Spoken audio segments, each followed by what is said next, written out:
Hello, welcome back to Empower to the People. I'm Paige. And I am Horetta. Welcome back.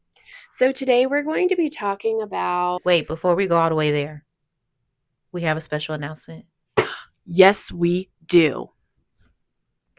Go ahead and get the news. So we're really excited about this, but one of our videos just got 100 views. Yay! Thank you, everybody, for watching our stuff. Yes. That's a little milestone for It us. is. We kind of thought that hot take would do well, Yeah. and it's looking like it was. So thank you all so much for following us and for liking our page and subscribing and for watching our videos. We really Yes. appreciate it. And the Thank video you. that in specific that got the 100 views is us just talking about the differences amongst our races. Yeah. And there's 2 parts to it. So make sure that you check out both. But we were really happy that someone is watching. Yes, It makes this worth it. It does. Like it's so funny because of our attention dialed into a higher dimension gift. We are really working to be diligent and stay on a schedule and see this through. And it really is a passion project for us, but we notice that it's gaining momentum. And I mean, when I talk about with clients, they're excited. They love to hear it. So thank you guys so much for supporting us and for tuning in and watching. We're so excited. Yes. Okay, back to the regular scheduled program. Yes. Let's get a 200 likes on this one. Yes. Because we're going to talk about boundaries. Today we are talking about boundaries. Yay, boundaries.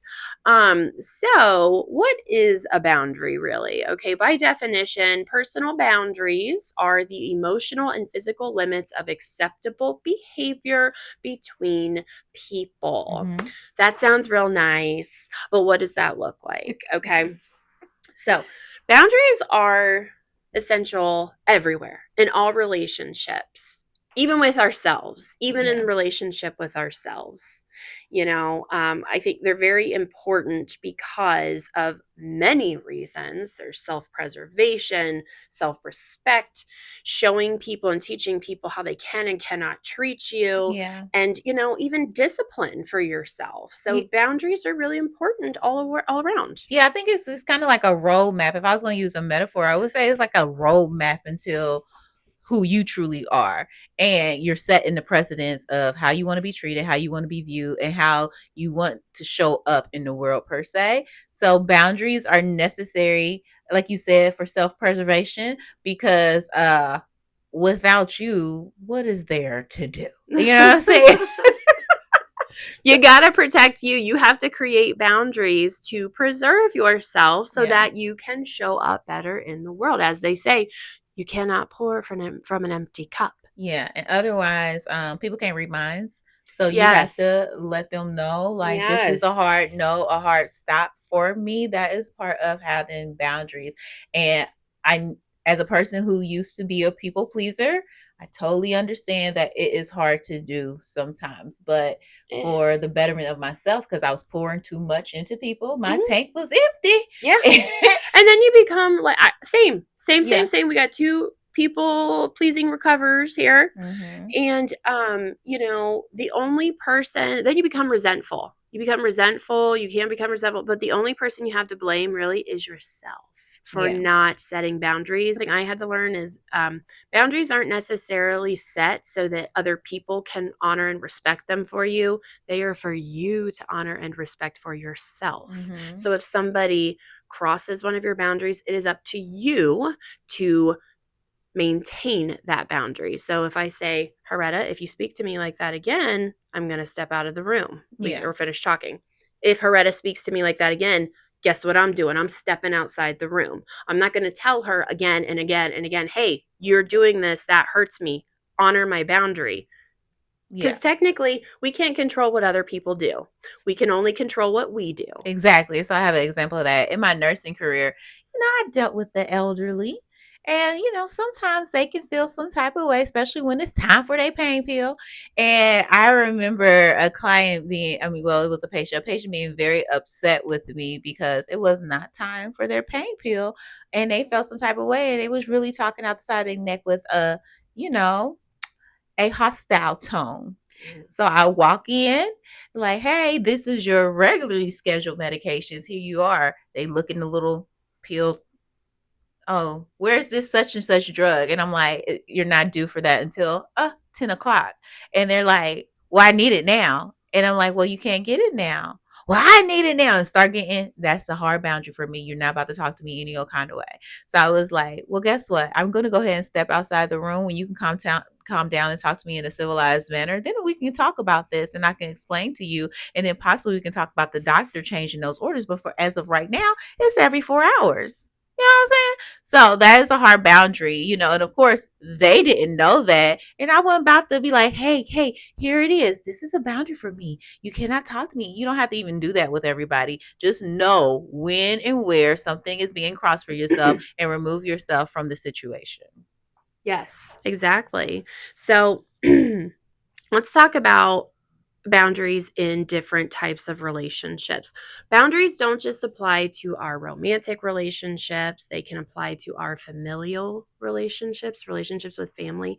You have a lot of people, I feel like, especially from our generation, that are going like no contact with parents or family members because they just will not respect their boundaries, their emotional or even physical boundaries, which is unheard of, I think, in generations prior to ours, because it's like, they're your elders. You have to respect your elders. Well, that does not mean putting up with disrespect.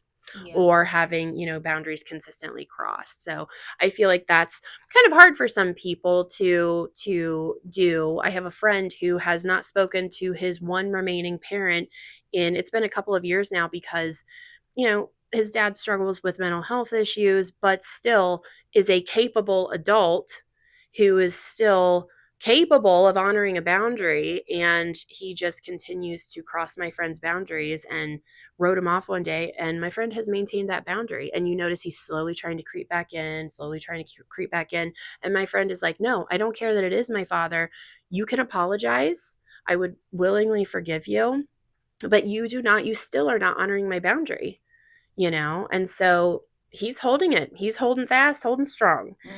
But a lot of people are like, but that's your father, but that's your mother, but that's this.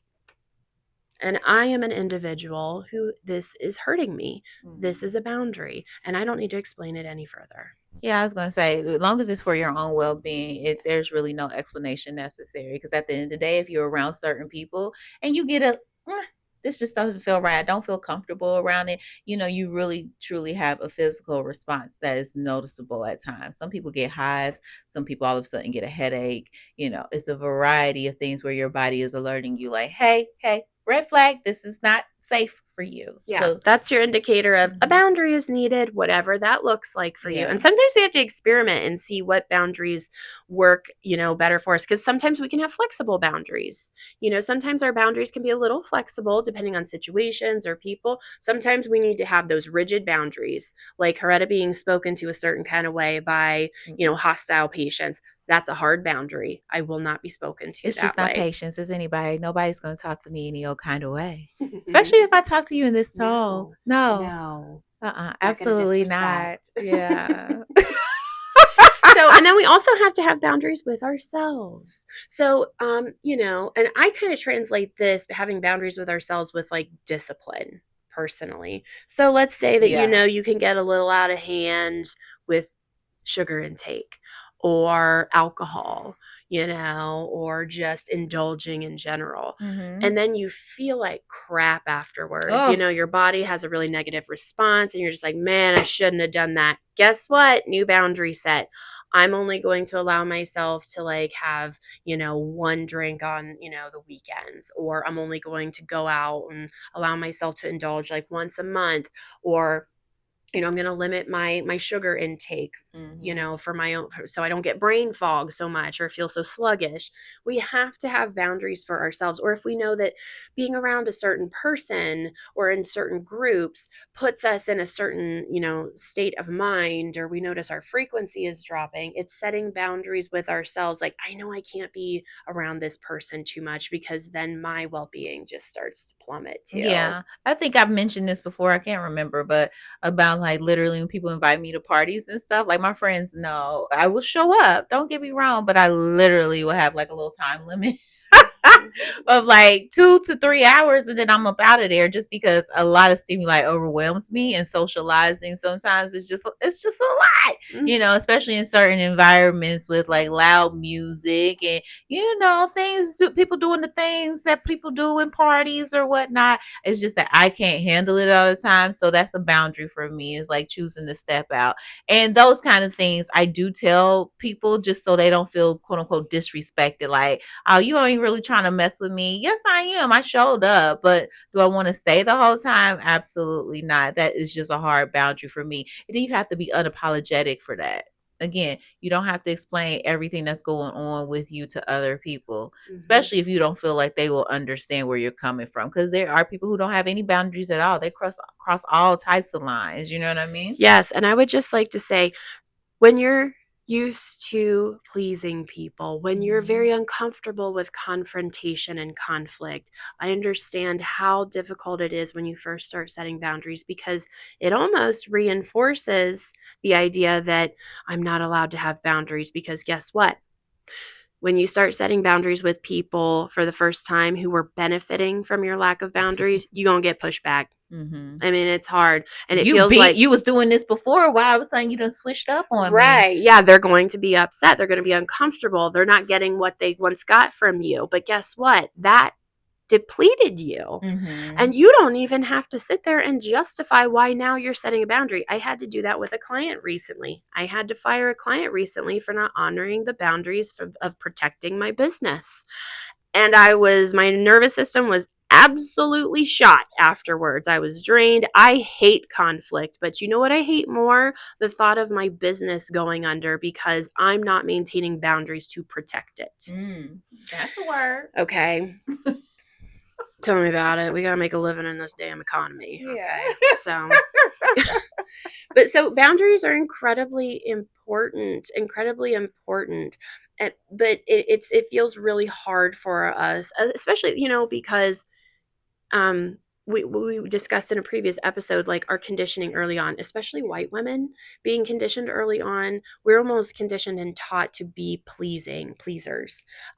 So we're taught that boundaries are bad, or to have very porous boundaries. And when we do receive pushback, that's a signal to fall back and just give in, because we don't like conflict. And so actually standing up for yourself and maintaining your boundary, even when your voice shakes, even when the tears come, you maintain those boundaries, because guess what?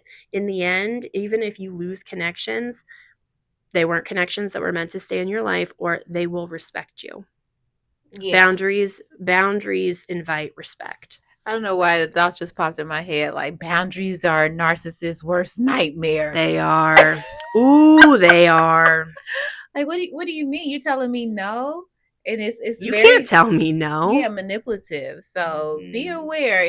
And you could just test it out on someone. Like, you know what? I know in the beginning I was doing this for you, but at this time it's just no longer fulfilling me and what I want to show up for, how I want to show up for you as well as myself. Period. And that's it. That's it. You ain't got to say anything else.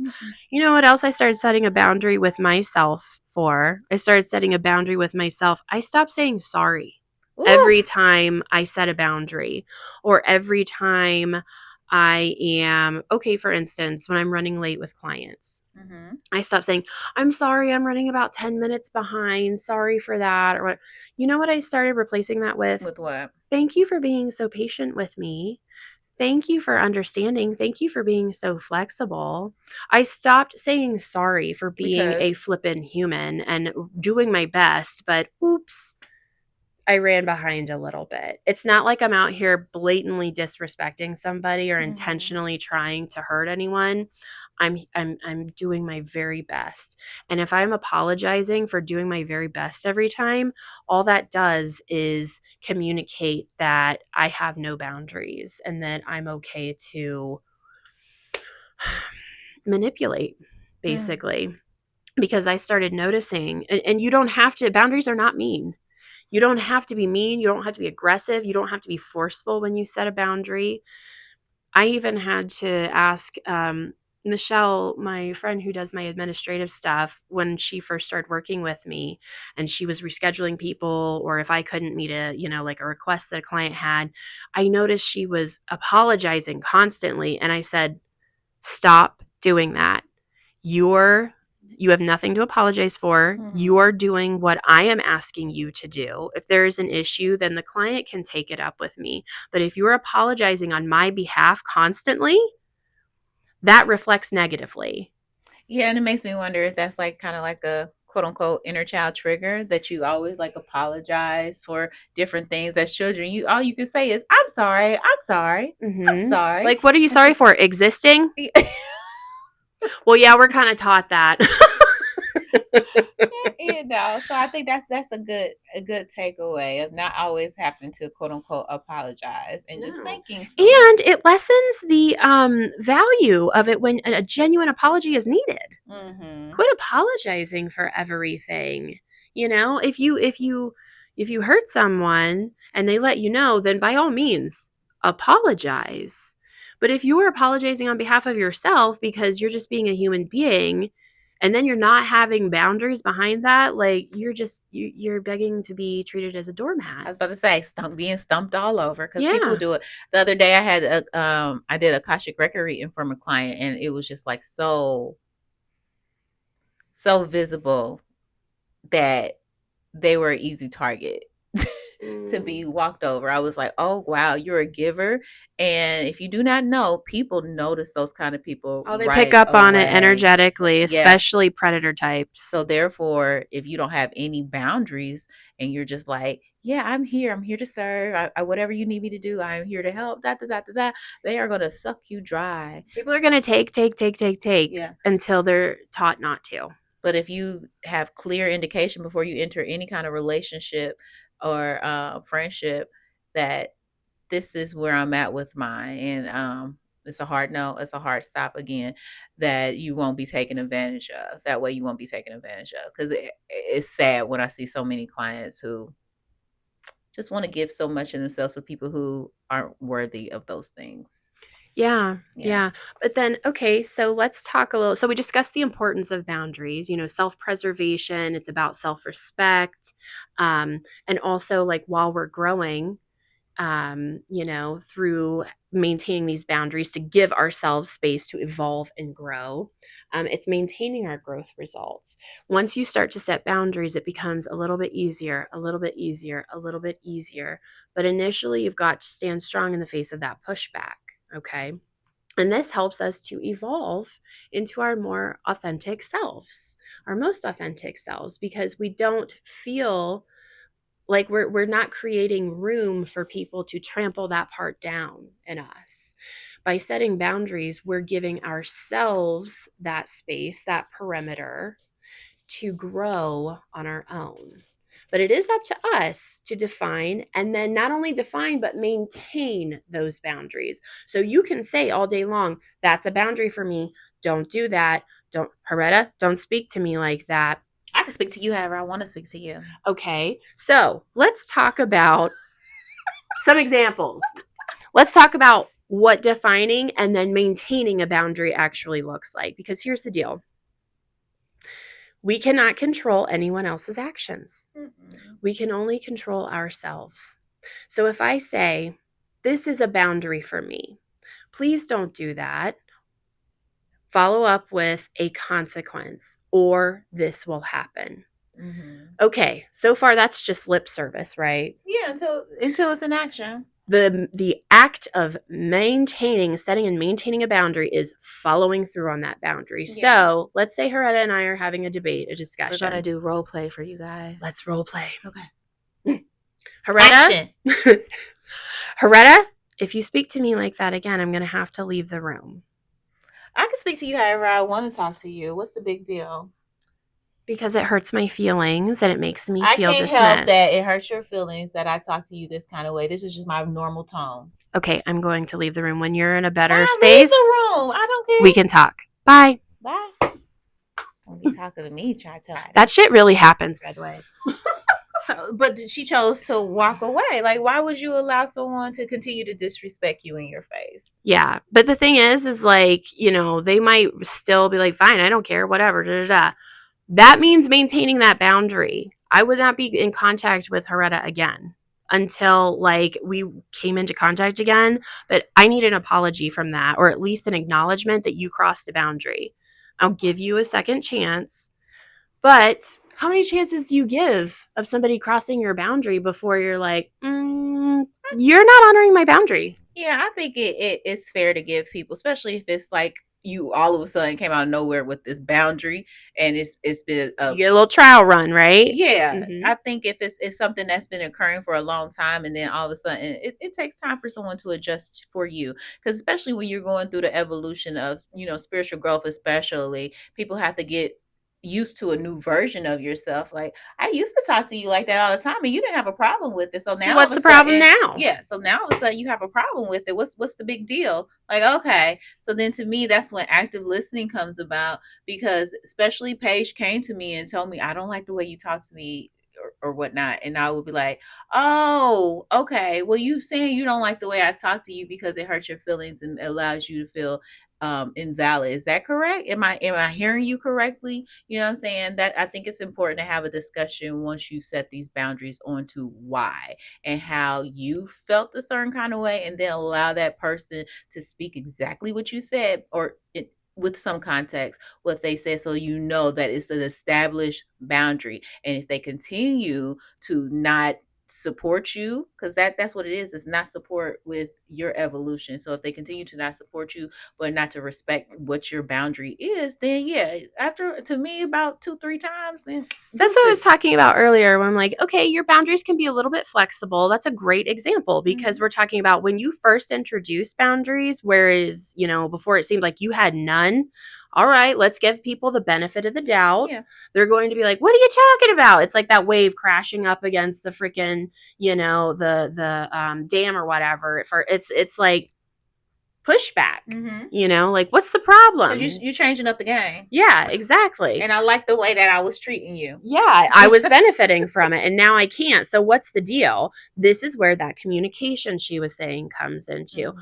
It makes me feel a certain way when you treat me like this. I realize that previously I didn't say anything, but it really does bother me. So moving forward, I am going to require A, B, and C, or I would like it if you did not A, B, and C. Mhm. Active listening, the other person say, so it sounds like it really upset you or hurt you because I did A, B, and C. Moving forward, if I don't respect A, B, and C, this will happen. Yeah, you're gonna be out that door. Yeah. Yeah. And then if they continue to breach those boundaries, that's when a physical boundary may be necessary, Yeah. as in, you're not entering my space. I don't want to be around you anymore. Not until you can acknowledge and respect my boundaries. Like, one of my boundaries, it's not as hard as it once was, but I interact with a lot of people on a routine basis, so I need time to like just decompress. So I would have my sacred Sundays where I told my family members and my friends, like, Sundays is my day. I really don't want to talk on the phone, be bothered, da da da da. And to this True. day, I literally have my family members like, oh, I'm so sorry, it's Sunday. And I'm like, it's okay, because at one time it was a hard boundary, but now it's not. It's a little softer. You know what I mean? So again, like Paige said, they can be flexible. And then you have to alert the people when you like, fell back on that boundary, like, oh, it's not as much as it once was. It's okay. Like, give them permission to show up in a different kind of way for you. And it's different seasons in your life where you might need boundaries and you might not need them. Like, I know a lot of people, when they are studying and really working hard towards a goal, you need boundaries for Yeah. yourself, especially. Like, Yeah. okay, I'm about to lock in this, so I need to Like like, discipline, yes, right? part of them boundaries and the discipline all the way necessary. So you need boundaries for yourself, but also for others, which Paige was talking about earlier in the episode. Yeah. Okay. So I always use my business as an example of how I have constantly had to learn how to practice boundaries. It's a little bit more. Isn't that the truth? Yes, it is a little bit more of a struggle for me in my personal life, but in my business, like, if I don't have these boundaries, I ain't gonna have no money. So it's like I have to have these boundaries to protect my business. Like, this isn't for my ego. Mm-hmm. This is so that I can continue to serve my clients and stay open for business. But I'll tell you something, a lot of times, because I started working for myself in my early 20s, I was very accommodating to every client that reached out to me who wanted to get a service, because I was trying to build my clientele. So I never charged a deposit. I never like charged for no shows, because I had people waiting like out the door to try and get in. So, but then I soon realized that like not all money's good money, not all clients are forever clients. And so, especially when COVID rolled around, I had to lay into some really stiff boundaries. And it kind of came from out of nowhere, because I was so used to being so flexible and easygoing with clients. But a lot of times, no showing on me, the COVID excuse got used. Well, I woke up with a cough. I can't make it. And I'm like, cool. I can't fill that position Too now. late. I can't give anybody else who might have been waiting notice to get here in time, because now I got another client coming in. So I started really requiring some stiff boundaries. If you're going to be more than 10 minutes late, let me know, or I'm going to reschedule you. And guess what? You're still going to pay for the appointment, because I couldn't fill that.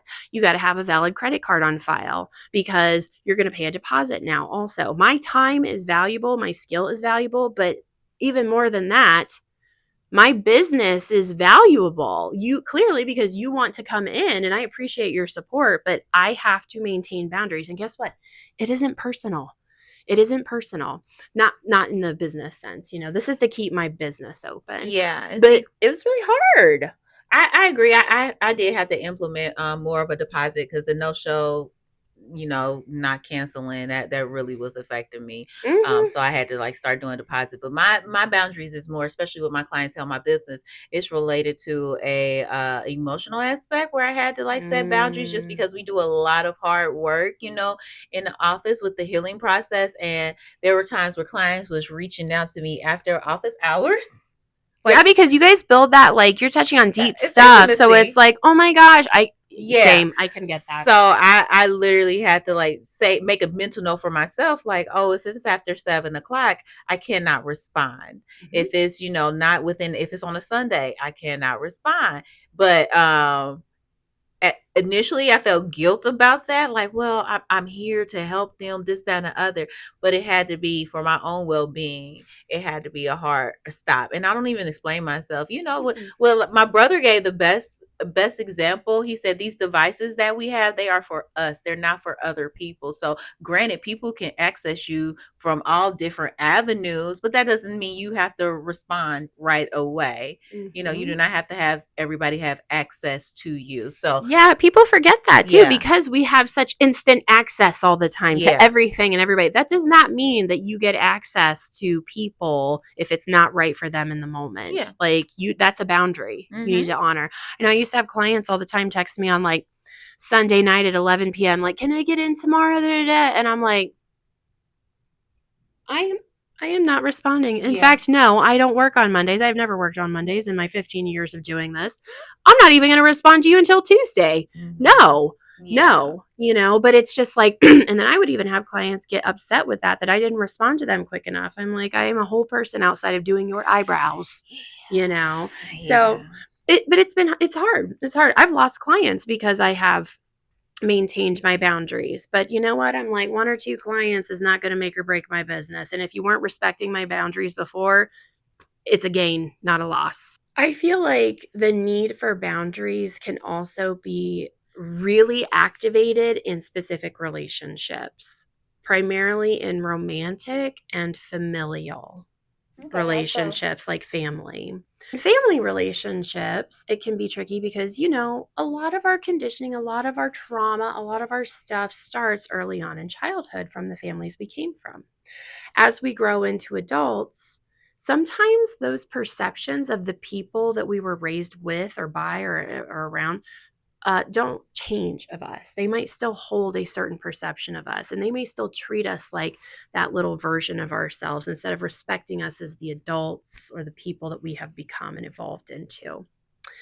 And I have found that that's one of the hardest molds to break out of. And the only thing that sometimes really gets them to see you as the person you have evolved into is setting boundaries.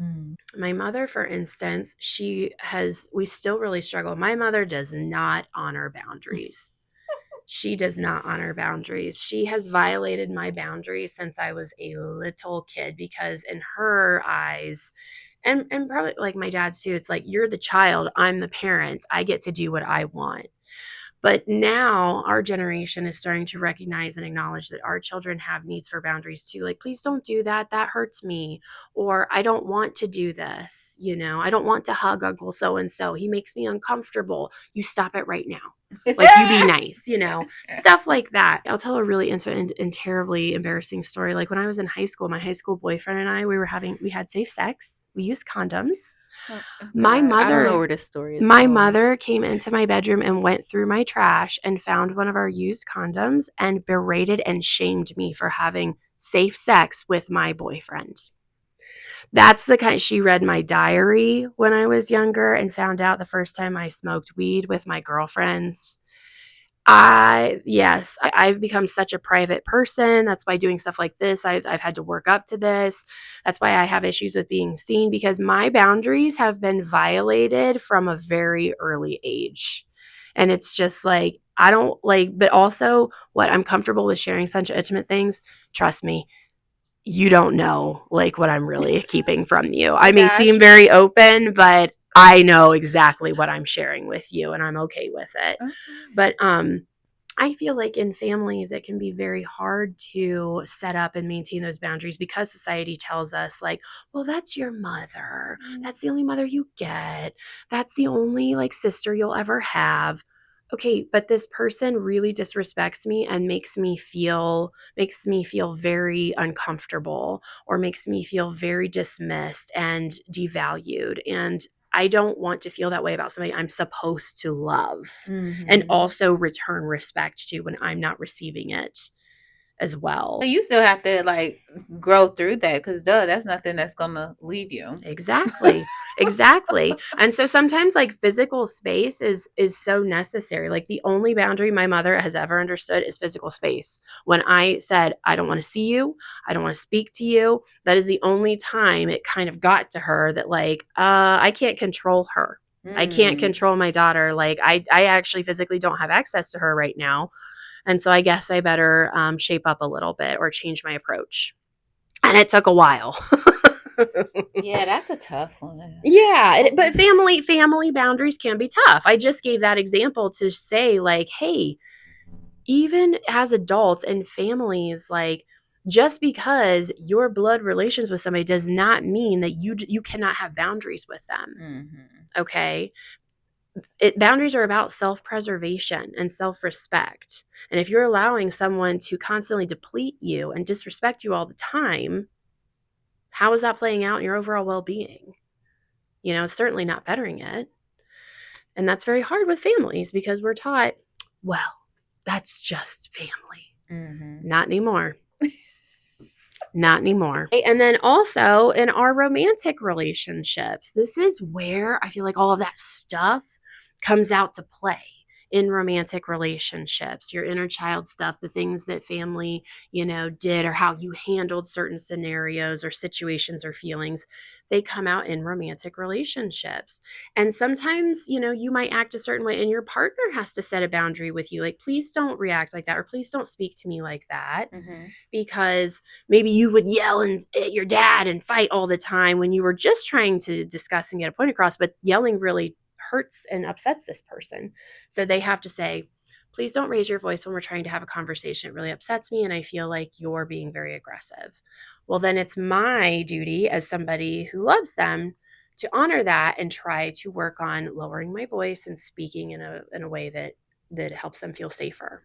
Yeah, I recall like in a relationship aspect of boundaries, I recall having a partner before, and he had issues with abandonment per se. So it was just natural for me just to walk away. I was a runner. Like, you know what? This conflict, I don't want to hear it. So I'm going to go ahead and leave. And when he actually called me out on it, like, there you go. You always leaving when something's going on. And I'm up here like, he's like, yeah, you don't understand how much it later came out after I ran. But another situation where I was about to be like, deuces, I don't have to listen to this. He called it out like, listen, it hurts my feelings and I feel this kind of way when you just walk away and we're not able to discuss what's really going on. And I was like, oh, okay. So that was a different form of a boundary, but it helped me understand where he was coming from. After sitting down actually discussing it, and that was one of his boundaries, was me walking away. He wanted to be heard and listened to, instead of me, like, I guess you could say, avoiding and fleeing. not acknowledging how he was feeling in the moment. Wow, so that was a boundary you had to set with yourself too. Yeah, only out of love. But you did it. I did it. And you grew from it. Yeah, I did grow. I became an adult and actually wanted to, face things head on. Congratulations. Thank you. So I just want to say, like, the boundaries can work both ways. So don't just think about your boundaries, think about the boundaries of others as well. And you could choose to honor those, or you could choose not to. If it's a hard, like, you know what, you asking me to do this for you, I don't want to do it. You have permission to say, Yeah. Yeah, you can make a choice if you want to honor someone's boundaries or not. If maybe you have a need that's not getting met, but that is kind of pushing a boundary for them. So I'll give a good example. And again, this is in romantic relationship aspect, but like the anxious avoidant dynamic. The anxious person really needs a lot of connection and attention from the avoidant all the time. And the avoidant needs a lot of emotional space, which can feel a little bit triggering to the anxious style. And so what has to be learned is that the anxious has to be willing to honor the avoidance. This is within healthy limits. This isn't like extreme toxic, right? But the anxious person has to learn to honor the avoidance needs for a little bit more emotional space and lean out, go take care of themselves, whatever. They're still allowed to ask for communication of, okay, when will you be ready to discuss this? Because I'd love to talk with you about it. And then it's the avoidance job to honor the anxious person's boundaries by not staying away for too long and actually coming back to and leaning back in to meet those needs. But I feel like a lot of times we talk about like set boundaries, set boundaries, set boundaries, respect yourself, self-preservation. You also have to honor other people's boundaries as well.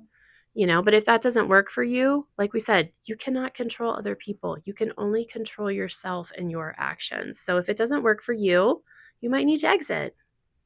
And there's nothing wrong with that. I was about to say, it's for your own well-being. Yeah, and maybe there's two. Because if you continue to do something that is not satisfying to yourself, you will be drained and exhausted, and it's not fair to you because you're the one who matters at the end of the day. Yes, you're the main character in your life movie, baby. What happens when people violate our boundaries? So let's say we've done a beautiful job of laying out our boundaries. We've been flexible in the beginning to introduce them to our boundaries. They've done it once or twice, so they know where our boundaries are. We've had active reflective listening. They're aware. Yeah. Okay. What happens when they continue to violate our boundaries? Like, what do we do? That's when it's up to you to act on the consequences. Maybe that means no contact. Maybe that means physical distance. Maybe that means only discussing, like keeping the discussion like surface level and not broaching certain topics. Maybe that means like a financial hit. I don't know. When you talk about that, automatically I thought about like a swear jar. You know how people like, do not swear around me. Yeah, people feel it in their wallet, right? Yeah, that's why I use my business as an example. Like they feel it when they get that no-show charge. Yeah, so that's different. So you have to create what's your own, like, no, this is what a violation is for me. So, and then you have to maintain that. And there has to be a certain level of, if that person wants to still be like have access to you, then they need to prove to you that they deserve access by honoring your boundaries, by acknowledging that they violated your boundaries, and then ask how to repair, and then be willing to do that, and then actually take the action to do that. Okay. So when we do all of this, it literally teaches others how they can and cannot treat us, because people cannot intuit what you need or what you want. Despite what everyone thinks, the fairy tale conditioning that we're taught growing up, even your lover cannot read your mind. It's not super sexy to tell them, I really love it when you take out the trash. It makes me feel taken care of and seen. Okay, you know what? But maybe he needed to hear that. Okay, because he loves you and he wants you to feel seen. So he's going to take the trash out now, but he can't read your mind, you know? And people that we tend to be closest to, our very close friends, our lovers, our family, we have to communicate even more sometimes because we think we know the person so well that they should just automatically know that doesn't work for me. I don't like that. Why don't they know that this is what I need? You are a whole adult with a whole voice and a whole ability to advocate for yourself, which might have been a little bit different when you were a child and weren't given that agency. Now, as an adult, it is up to you and you alone to set your boundaries, to enforce those boundaries, and to teach others how to treat you. Because if you don't, then the only person you really have to blame is yourself. Yeah, and then at the end of the day, you're not honoring yourself, and you are important. You are so And it is truly a important. process. So again, you might forget the boundaries that you even set for yourself. That's okay. It happens. Yeah. It happens. So it doesn't have to be a hard, like, I'm about to implement these 5 boundaries for myself. Take it easy.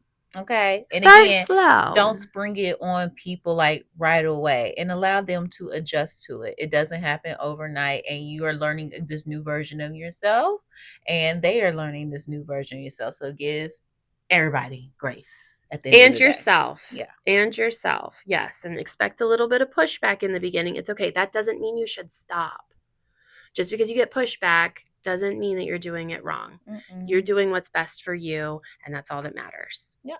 So I hope that you guys enjoyed this. And again, thank you so much for watching. We truly appreciate it. And we would love to hear your feedback. So please feel free to comment and be sure to like, share, and subscribe so that you get notified to all of our new content being put out on the channel. And if you would like to share any feedback with us about maybe topics that you would like to hear more about or for us to touch on, we love your ideas and your feedback. So you can leave that in the comment or email us at empowerttp@gmail.com. All right. So we are here to continue to empower you. Empower to the people. All right. Catch y'all next time. Peace. Bye.